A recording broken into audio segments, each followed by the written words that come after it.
যে এখন আর কি মেয়ের মাদ্রাসা ছুটি হবে, এই জন্য আসছে। 11:45-এ ছুটি হয়। তো আজকে আর ভিতরে যাইনি, সামনে দাঁড়ায় আছি।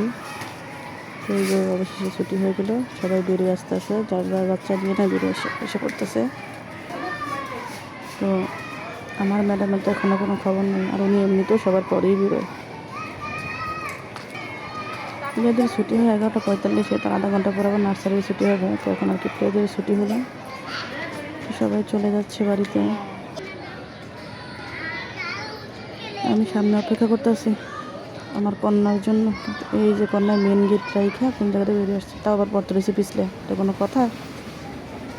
মেন গেট রাইখা কোন জায়গাটা ঘুরে ঘুরে আসলো, এইগুলো কাজ না। এতক্ষণ লাগে তোমার বেরিয়ে আসতে? এতক্ষণ লাগে? সবাই বেরিয়ে গেছে, আসো। হ্যাঁ